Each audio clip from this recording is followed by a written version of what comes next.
Magandang gabi mga kapuso. Ako po ang inyong Kuya Kim na magbibigay sa inyo ng trivia sa likod ng mga trending na balita. Ngayong gabi, saan ang punta? To the moon. Matapos kasi magit 50 years, muling narating ng Amerika ang buwan. Ang Pilipinas kaya, kailan? Isa na namang giant leap sa pag-aaral sa buwan ang ginawa ng Estados Unidos kamakailan. Matapos kasi ang mahigit kalahating siglo, ang US muling nakarating sa buwan. Ito'y na mag-touchdown o lumapag sa lunar surface ang uncrewed six-legged robot lander, ang Odysseus.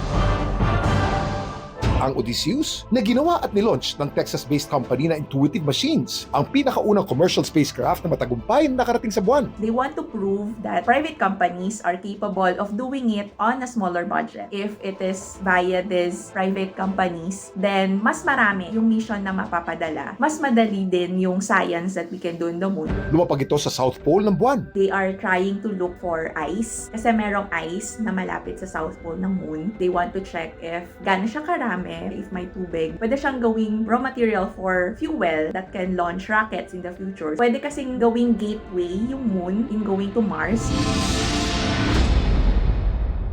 Kuya Kim, kailan ba unang narating ng tao ang buwan? Kuya Kim, ano na? Ang pinakaunang human-made object na nakarating sa buwan ay ang Luna 2 ng Soviet Union noong September 13, 1959. The Eagle has landed. Ang first crewed mission naman na nag-touchdown sa buwan ay ang Apollo 11 noong July 20, 1969. Si Neil Armstrong ang pinakaunang tao nakaapak sa buwan. That's one small step for man, one giant leap for mankind.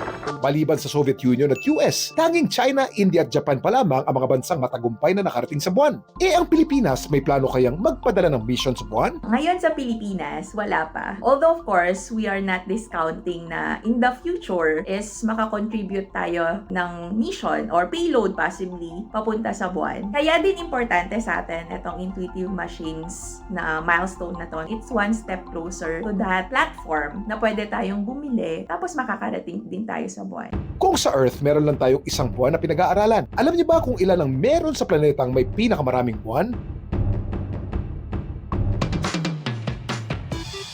Ayon sa huling bilang, ang planetang Saturn ay meron lang namang 146 moons. Hindi pa kasama sa bilang ang nagagandahan nito mga rings. Mas marami pa ang buwan ng Saturn kaysa sa lahat ng iba pang planeta sa solar system na pinagsama-sama. Ang isa sa buwan ng Saturn, ang Titan, abay may sarili pang atmosphere. Samantala, para malaman ang trivia sa likod ng viral na balita, i-tweet o i-comment lang, #Kuya Kim, ano na? Laging tandaan, kimportante ang may alam. Ako po si Kuya Kim at sagot ko kayo, 24 oras.